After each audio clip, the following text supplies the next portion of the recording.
राहुल गांधी ने ट्वीट कर भाजपा को घेरते हुए कहा था कि भारत जोड़ो न्याय यात्रा के माध्यम से हम देश के समक्ष एक वैकल्पिक विजन रख रहे हैं। एक तरफ नफरत और अन्याय की विचारधारा है तो वहीं दूसरी तरफ भाईचारे और न्याय की। इस पर विज ने तीखी टिप्पणी की। विज ने कहा कि देश में सबसे ज्यादा अन्याय करने वाली पार्टी कांग्रेस है, जिसने देश में इमरजेंसी लगवाई, निर्वाचित सरकारों को तोड़ा। 1971 के युद्ध में 80,000 युद्ध बंधक थे, जिन्हें पाकिस्तान को बिना कुछ लिए वापस कर दिया, जबकि उनसे शर्त रखकर पोक लिया जा सकता था। विज ने कहा, कांग्रेस ने देश का बंटवारा करवाया। ये खुद को सेक्युलर कहते हैं, जबकि इन्होंने देश का बंटवारा धर्म के नाम पर करवाया।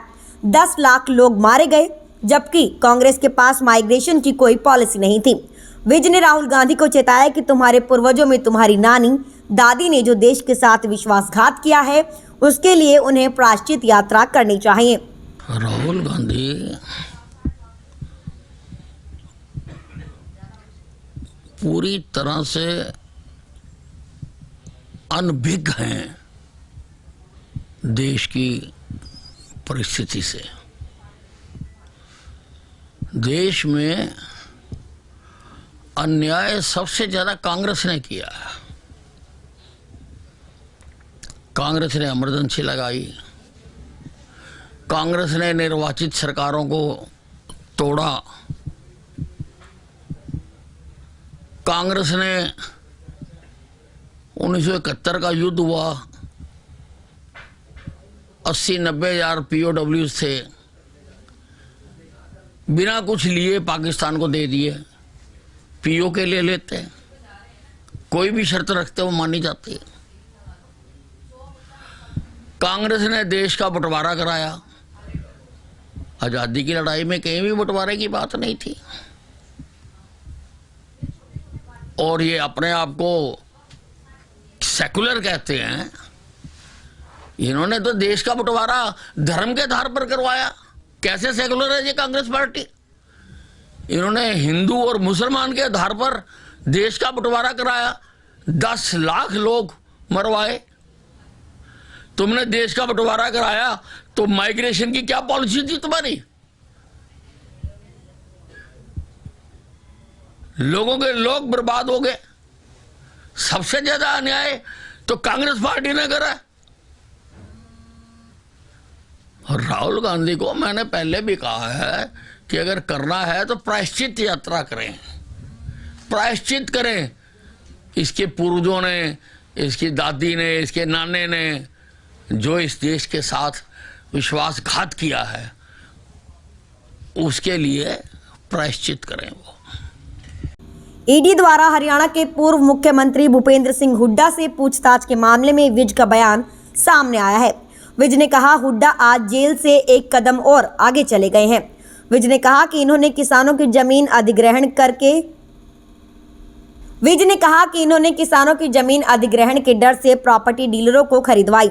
अब इस मामले की कलियां खुलनी शुरू हो गई हैं, जो हुड्डा को जेल की तरफ लेकर जाएगी। नहीं, हुड्डा आज जेल से एक कदम और आगे चले गए हैं। धीरे धीरे जेल की तरफ जा रहे हैं। अब जो कुछ इन्होंने करा है, किसानों की जमीनों को अधिग्रहण का डर दिखा के प्रॉपर्टी डीलरों को खरीदवा दी, तो बहुत बड़ा स्कैंडल है। अब इसकी खुलने शुरू हुई है कलैया, और धीरे धीरे ये जेल की तरफ जाते चले जाएंगे। हरियाणा में लोकसभा चुनाव की दस्तक के साथ ही कांग्रेस की फूट भी सामने आ रही है। बीते रोज हरियाणा के हिसार से कांग्रेस नेत्री कुमारी शैलजा के SRK गुट ने कांग्रेस संदेश यात्रा शुरू की, जिस पर हरियाणा कांग्रेस प्रभारी दीपक बाबरिया ने कार्यकर्ताओं को बकायदा चिट्ठी भेजकर उन्हें इस कार्यक्रम से दूरी बनाकर रखने का फरमान जारी किया था। कांग्रेस की इसी फूट पर विज ने आज चुटकी लेते हुए कहा कि SRK ग्रुप और हुड्डा ग्रुप में जोर आजमाइश चल रही है। दोनों ही गुट खुद को असली बता रहे हैं, जबकि ये दोनों ही नकली हैं। विज ने कहा कि हुड्डा साहब कुछ भी घोषणा करते हैं तो शैलजा उसे सिरे से नकार देती है। देखो, अब ये जो SRK ग्रुप है, शैलजा, रणधीर सुरजेवाला, किरण चौधरी और हुड्डा ग्रुप में अब जोर आजमाइश चल रही है। पूरी तरह से। वो कहते हैं असली हम हैं, वो कहते हैं असली हम हैं, जबकि हकीकत ये है कि ये दोनों ही नकली हैं। इसलिए वो अपने कार्यक्रम कर रहे हैं, वो अपने कर रहे हैं, वो उनके कार्यक्रमों को सही नहीं मान रहे, वो उनको कार्यक्रमों को सही नहीं मान रहे। हुड्डा साहब कोई घोषणा करते हैं तो शैलजा कहती है पार्टी में कहीं फैसला नहीं हुआ इस बात का। तो ये तो सारों के सामने है इनका। राम मंदिर प्राण प्रतिष्ठा पर रोक लगाने की मांग को लेकर इलाहाबाद हाई कोर्ट में लगी याचिका पर भी विज ने बयान दिया। विज ने कहा कि उच्चतम न्यायालय के आदेश पर ही राम मंदिर का निर्माण हो रहा है, जिसमें देश के साधु संतों ने इसके मुहूर्त की तारीख तय की है, जो मात्र 84 सेकंड का है। विज ने कहा, सनातन धर्म में इतना ज्ञान भरा हुआ है कि प्राण प्रतिष्ठा पर भी पूरी किताब लिखी जा सकती है।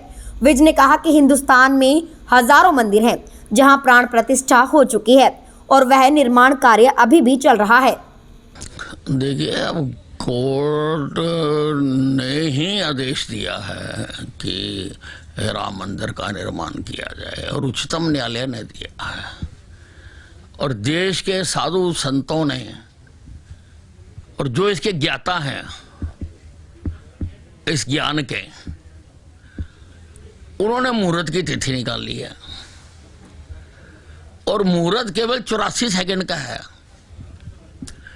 इतना ज्ञान हमारे इस सनातन धर्म में भरा हुआ है कि जो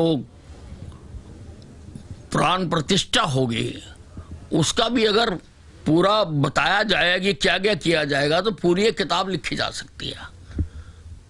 जो जो काम कौन सा कैसे करना है, किस दिशा में करना है, क्या करना है, तो उसके मुताबिक कर रहे हैं। अब ये कौन कहता है कि अधूरे मंदिर में प्राण प्रतिष्ठा नहीं की जा सकती? हिंदुस्तान में हजारों मंदिर दिखा दूं मैं जहां प्राण प्रतिष्ठा हो गई है, लेकिन अभी मंदिरों का कार्य बाकी चल रहा है। इन लोगों को प्राण प्रतिष्ठा का ही नहीं पता कि प्राण प्रतिष्ठा क्या होती है, मूर्ति क्या होती है।